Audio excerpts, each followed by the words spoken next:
Nesse vídeo eu quero tentar esclarecer o máximo possível o que é a essência do yoga. Se você é meu aluno, através desse entendimento eu espero te motivar, te animar para praticar ainda mais. Se você é meu aluno e está enrolando para começar a praticar de fato, acontece. Não te julgo, faz parte. A constância é um desafio. Mas se você é meu aluno e você ainda não está praticando, espero que isso aqui seja um combustível, um estimulante para você começar. E se você não é meu aluno, isso aqui vai te trazer uma certa clareza sobre modalidades do yoga que existem e fazer você ver se a modalidade que eu ensino faz sentido para você ou outra, mas vai te ajudar a escolher a modalidade de yoga para você. Não tenho dúvidas disso. Então vamos lá. Primeiro ponto que eu quero falar com você. O que realmente, o que de fato difere as modalidades de yoga? A maioria das pessoas acabam se apegando à ideia de que cada tipo de yoga faz um tipo de técnica. E ponto. A maioria das pessoas param aí. Ah, eu fui fazer um yoga, ele era muito relaxamento, muita respiração, muito parado, não gostei. Eu fui no outro lá, que era mais forte, mais intenso. Eu fui lá no outro que faz dentro da sauna. E as pessoas se apegam a esses detalhes, que são os detalhes mais grosseiros e mais fáceis de você entender. Acontece que o yoga é uma modalidade de grande profundidade. O yoga é uma filosofia prática, tá? Então, o que é uma filosofia prática? Esse conceito, eu não sei se ele é simples de se compreender aqui no Ocidente, né? No Oriente parece que é uma coisa mais óbvia, mas no Ocidente não. Então, uma filosofia é algo que busca conhecimento, é algo que busca esclarecimento da vida, de si mesmo e etc. Filosofia prática significa dizer que você vai fazer alguma coisa que é prática e que busca te trazer esse discernimento da realidade, tá? Então, percebe como que esse conceito faz muito sentido para a ideia de autoconhecimento? E quando nós falamos em modalidades diferentes de yoga, a gente tende a pensar nas técnicas como se fossem práticas diferentes para levar à mesma direção. Quando no fundo, quando você vai praticar uma modalidade de yoga, o que realmente difere ela de outras é a visão de mundo que este yoga carrega junto consigo. Se eu quero aprender autoconhecimento, discernimento, expandir a minha percepção sobre mim mesmo e sobre o universo ao meu redor, eu estou falando de algo muito profundo. Estou falando de algo muito forte, tá? Estou falando da nossa existência. E para nós vislumbrarmos esse nível de expansão de consciência, a gente precisa ter um norte, tá? Então, cada modalidade de yoga, isso varia muito de acordo com o período em que esse yoga foi sistematizado, cada modalidade de yoga tem uma visão diferente de mundo. Basicamente, existem 4 visões possíveis. Existe uma visão que ela é matriarcal e repressora. Confundi. Matriarcal, desrepressora, sensorial e naturalista. Existe a visão que é matriarcal, sensorial, desrepressora e espiritualista. Existe a visão que é patriarcal, repressora, antissensorial e naturalista. Matriarcal, repressora, antissensorial e espiritualista. Então perceba, existem 4 grandes grupos de yoga, tá? Eu vou começar falando do mais antigo, os yogas mais antigos do período pré-clássico, os mais ancestrais. Esses são de fundamentação matriarcal, sensorial, desrepressora e naturalista. O que isso quer dizer? Isso significa dizer que as modalidades mais antigas de yoga, elas têm uma visão de mundo muito conectada com a natureza. Uma visão de mundo onde atribui causas naturais aos efeitos. Uma visão de mundo onde, imagina, algo muito ancestral, com mais de 5.000 anos, né? Se a gente pensar nesse yoga lá mais antigo, o sol nascia, o sol se punha, vinha escuridão, vinha luz de novo. Era cíclico, tinha estações do ano. Então, pela visão desse yoga mais antigo, observa-se isso e entende, existem ciclos na natureza. As coisas são como são porque existe esse ciclo, porque existe as estações do ano. Claro que não tinha esse nome, mas eles percebiam que isso acontecia, tá? Ao mesmo tempo, essa é uma visão naturalista. Ao mesmo tempo, você também tem uma visão de ser matriarcal, sensorial e desrepressor. O que significa isso, matriarcal, sensorial e desrepressor? Isso significa que você tem a mulher como uma figura de destaque. Nessas sociedades mais ancestrais, você tinha a agricultura como uma coisa muito forte para a sobrevivência daquela sociedade. E sempre que você pensa numa sociedade centrada em agricultura, nós estamos pensando em algo que é matriarcal, sensorial e desrepressor. Porque existe uma conexão muito forte com os ciclos, com a natureza, com a terra, com o plantar, com o colher, com o adubar e etc. Tudo isso exige zelo, tudo isso exige cuidado, que são características da mulher. Então você tem uma sociedade que valoriza esses sentimentos e essas questões. Você tem uma sociedade onde a mulher é colocada no centro como uma figura digna de reverência, de admiração, porque ela tem essa habilidade, ela tem esse conhecimento do ciclo lunar, ela tem esse conhecimento dos ciclos em geral. O homem é uma coisa meio quadrada, né? É isso. Então, quando a gente pensa no yoga mais antigo, ele tem essa característica. Diante dessa característica, perceba, uma modalidade de yoga antiga vai buscar o autoconhecimento dentro desses moldes, tá? Vendo as coisas de uma forma mais natural, vendo as coisas de uma forma sem repressão, com a sensorialidade em alta, que são características do feminino, beleza?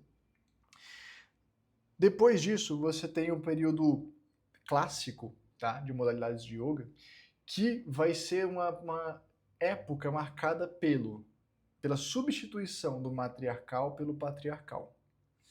Quando você pega esse momento de um yoga mais patriarcal, a gente está falando de uma modalidade mais repressora e antissensorial, mantendo ainda essa visão naturalista do mundo, certo? Então o que muda? Torna-se patriarcal. O que é a coisa centrada no homem? Guerra, hierarquia, força, violência, capacidade de subjugar o outro. Isso é uma característica do masculino, tá? A hierarquia, a força, a virilidade. É isso que toma conta da coisa. Então, a visão antissensorial é: eu preciso ser capaz de dominar os meus sentidos, dominar as minhas emoções, reprimir cada uma delas e tirar isso tudo do meu campo de visão aqui para eu mergulhar no autoconhecimento. Quando você pega a visão matriarcal, tudo é válido, tudo ajuda a eu me descobrir. Todo sentimento é positivo. Por quê? Quer dizer, ou melhor, não existe sentimento positivo ou negativo quando você está falando de uma escola matriarcal. Por quê? Porque todo sentimento te ensina alguma coisa. Se você está triste, a tristeza é ruim. Você tem alguma coisa para aprender com a tristeza. Você tem alguma coisa para aprender sobre você mesmo se você está triste nesse momento. Por que você está triste? Tudo vale a reflexão, tudo vale aprendizado. Na visão patriarcal, não. Na visão patriarcal, você deve reprimir. Reprima as emoções, reprima os seus desejos, contenha todos eles e siga firme na sua jornada de autoconhecimento. É um detalhe que muda tudo. Se você pratica um yoga que é desse período clássico, você vai ter uma outra visão de mundo, você vai buscar o autoconhecimento de uma forma completamente diferente. Perceba, eu não estou falando sobre o tipo de técnica que cada esse yoga tem. Eu estou falando da visão de mundo que cada yoga tem. Depois desse período clássico, nós temos o período do yoga medieval. E as modalidades de yoga deste período, elas vão fazer mais uma transformação. Elas vão ser patriarcais, elas vão ser antissensoriais, repressoras, porém elas substituem o naturalista pelo espiritualista. É neste momento que o yoga passa a ser marcado por um forte misticismo. Misticismo vem de mistério, tá? Então, neste período, além de manter a repressão, além de manter o controle, o domínio sobre as emoções, lá atrás, pré-clássico, a gente tinha a ideia de educar emoções, de sentir as emoções e aprender com elas. Agora a gente reprime, a gente domina, a gente subjuga, e além disso, os efeitos do autoconhecimento, os efeitos desse processo, eles são profundamente marcados por uma visão espiritualista de mundo, ou seja, a gente começa a atribuir as coisas a poderes e forças sobrenaturais. Eu começo a conectar autoconhecimento com uma visão de Deus, com uma visão espiritualista, com uma visão que começa a bagunçar, começa a parecer uma religião. Se você estudar em profundidade, e não é a intenção dessa aula, tá? Se a gente fosse olhar com profundidade, não é uma religião. Continua sendo yoga, continua sendo outra coisa. Mas essa visão de mundo marcada por esse espiritualismo começa a parecer religião, tá? Começa a dar esse sentido para a coisa. E depois disso, a gente está falando do período medieval, depois disso a gente entra no período contemporâneo, onde você tem o retorno da visão matriarcal, sensorial e desrepressora, mas ainda a presença da espiritualidade na coisa, dando essa percepção de algo muito voltado para a vida sobrenatural, para a espiritualidade, para Deus, para venerar, para devotar e etc. Então você tem 4 grandes grupos de modalidades de yoga, 4 grandes períodos, cada um deles tendo suas características específicas.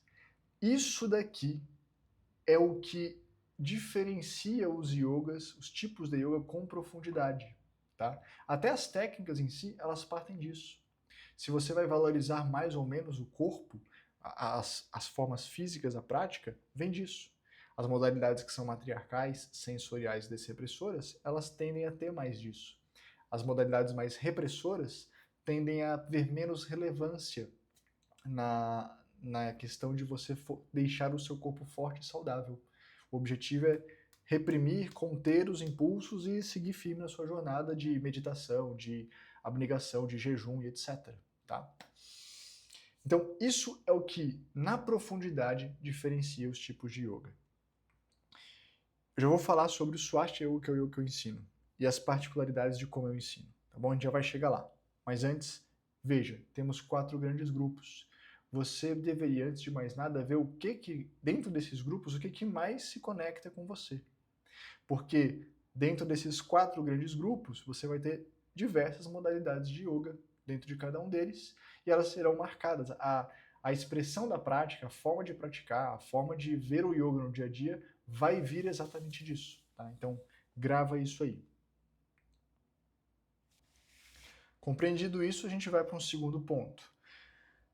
O que faz um yoga ser profundo? Se a gente está falando de autoconhecimento, isso é bastante subjetivo, né? E quando eu falo de yoga profundo, francamente, na minha visão, eu estou falando de um yoga de verdade, tá? Porque se você pegar modalidades de yoga que viraram metodologias de ginástica corporal para emagrecer, isso não é mais yoga, isso abandonou o autoconhecimento. Isso deixou de ser filosofia prática, deixou de ser filosofia, inclusive. Isso adquiriu uma outra roupagem, tá? Então, quando eu falo de você praticar um yoga que tem modalidade, um yoga que tem profundidade, quais seriam os requisitos para essa profundidade? Quando a gente fala em autoconhecimento, expansão de consciência e por aí vai, recentemente eu acho que eu encontrei uma forma bem objetiva, bem simples de explicar isso. É mais ou menos assim, ó. Todos nós temos os nossos vícios. Pode ser em rede social, pode ser em jogos, pode ser em aposta, pode ser em Candy Crush, pode ser em... sei lá, o que mais? Pode ser em doce, comer porcaria, coisa gordurosa, pode ser em jogar videogame na televisão, pode ser filme, pode ser televisão, pode ser álcool, pode ser qualquer outra droga. Enfim, todos nós temos os nossos vícios. Eu acredito que a jornada de autoconhecimento é um processo de você desvincular-se dos seus vícios e passar a encontrar prazer, satisfação e realização pessoal nas coisas mais simples e mais próximas da nossa própria natureza. É uma definição minha, tá? Pode ser que eu mude ela daqui a um tempo, pode ser que eu veja total sentido nela, ou que eu veja estar viajando, mas eu tenho percebido cada vez mais isso. E como uma visão naturalista e matriarcal, olha dando um spoiler do que é o Swastika Yoga, o yoga que eu ensino, mas uma visão naturalista e matriarcal, eu entendo que esse processo de eliminar esses vícios deve ser algo que você busca com leveza, tá? Vou te dar um exemplo. Eu conheço pessoas que têm total consciência de que bebe excessivamente e sabe dos malefícios que isso traz para a sua saúde. Conheço pessoas assim. A essas pessoas, quando eu converso com elas e digo, mas por que você não para de beber? A resposta delas é, não, mas aí não dá. Eu já me exercito, eu já como direito, eu já não faço nada de errado. Parar de beber não tem como. Aí não tem graça. Aí a vida perdeu a graça. Veja, uma pessoa com essa mentalidade, ela não está interessada em autoconhecimento. Ela está totalmente entregue para este vício, para essa dependência que ela tem.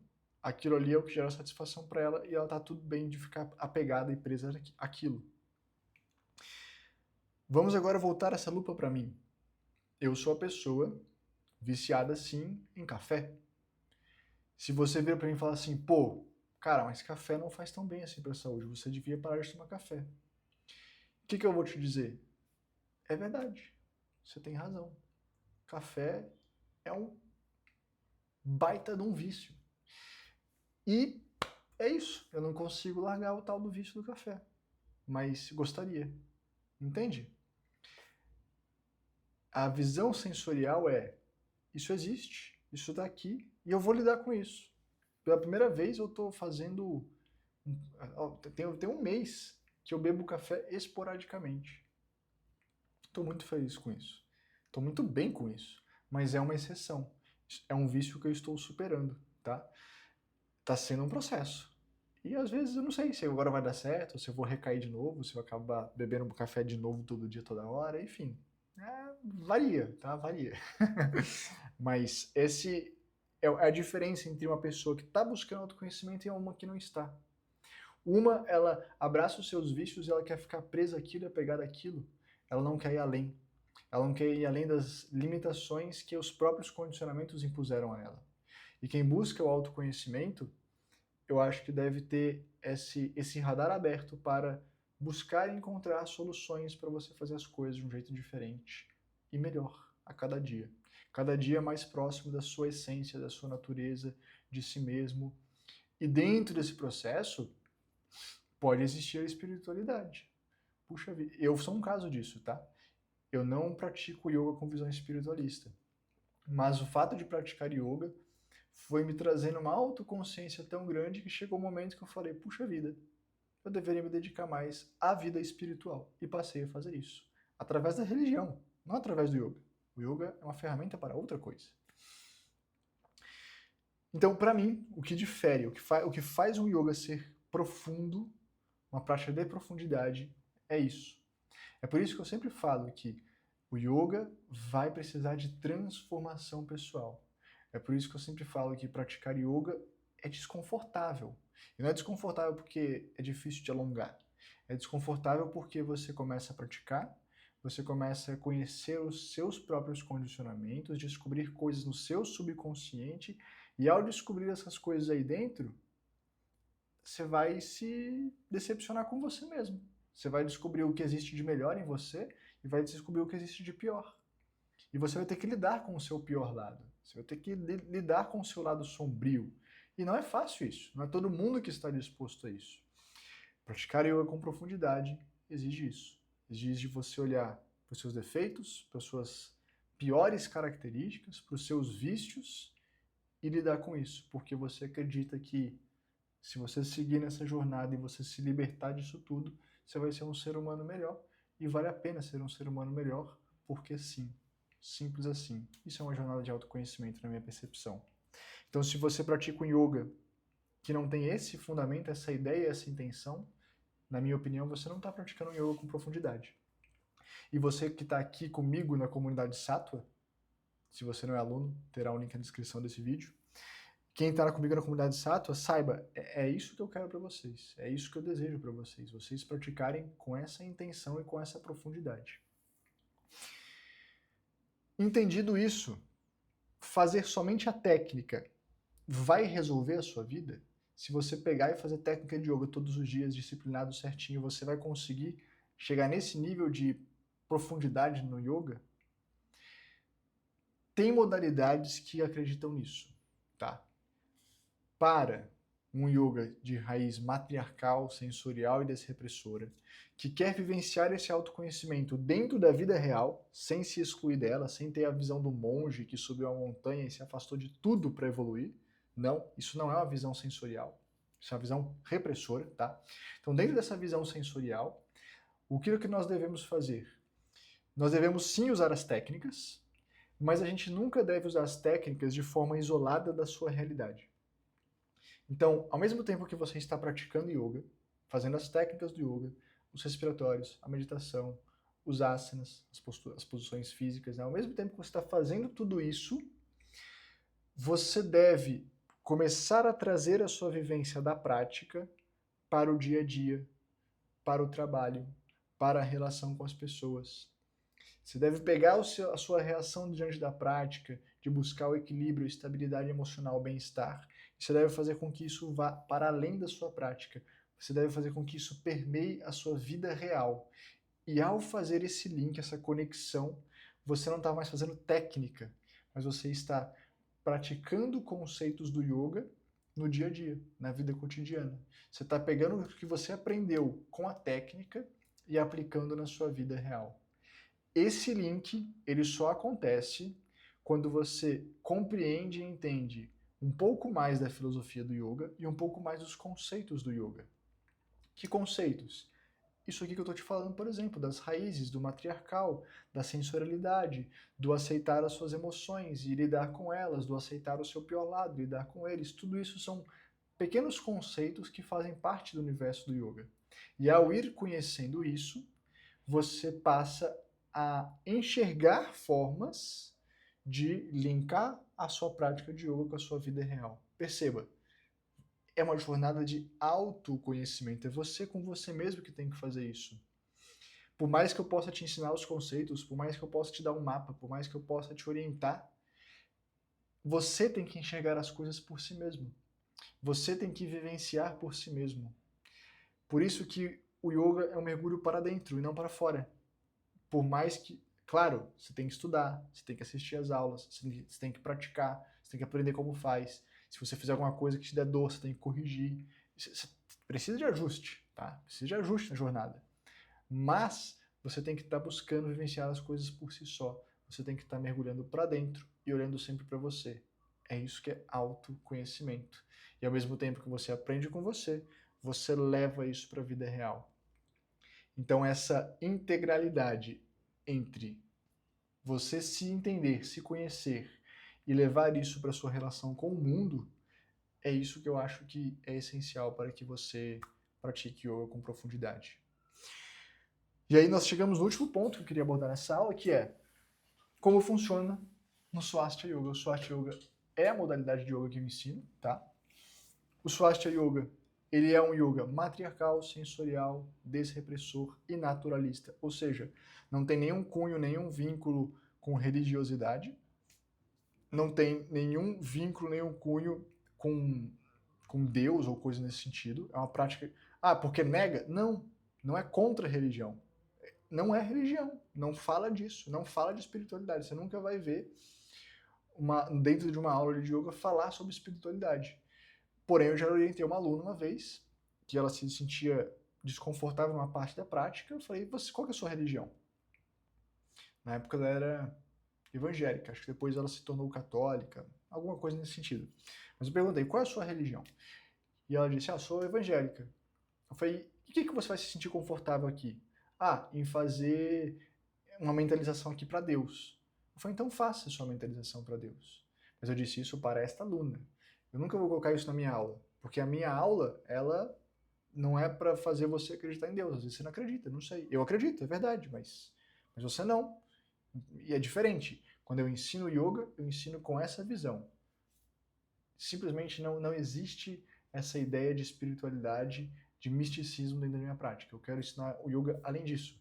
Uma ferramenta para você se aperfeiçoar como ser humano. Se através disso você quiser se espiritualizar com a sua religião, com a sua crença, manda ver. Eu fiz isso. Recomendo, é ótimo. Mas é a sua jornada. Então o Swastika Yoga ele tem essa característica. E é sensorial, matriarcal, desrepressor. Ou seja, nada de desconectar você do universo real, nada de desconectar você da rotina, do trabalho, da família. É para você aprender a lidar com tudo dentro do olho do furacão. Essa é a ideia que o Swastika Yoga se propõe e, sinceramente, aí cá entre nós, existem muitas pessoas que aprendem o yoga, fazem formação do yoga, e vou te falar, quando você faz uma formação de yoga, você não mergulha fundo no yoga. Esse é o fato. Tá? Por melhor que seja a formação que você fez, você não mergulha fundo. Isso é uma coisa que cabe a você. Então, você vai encontrar vários instrutores da mesma modalidade que eu, que às vezes não abordam a coisa na mesma profundidade, na mesma intencionalidade que eu estou descrevendo aqui para você. E eu não estou falando que eles estejam errados, mas eu aprendi que o Swastika Yoga é assim, e a minha forma de ensinar isto é como você vê aqui, tá? Eu tento ser o mais transparente possível. Então o Swastika Yoga é desse jeito, e eu acredito nisso. Tudo que eu falo aqui, tudo que eu expresso aqui é de verdade o que eu acredito. Não tem roteiro do chat GPT, não tem, sei lá, é isso, não tem roteiro da inteligência artificial. É o que eu acho, é o que eu penso, é o que eu acredito.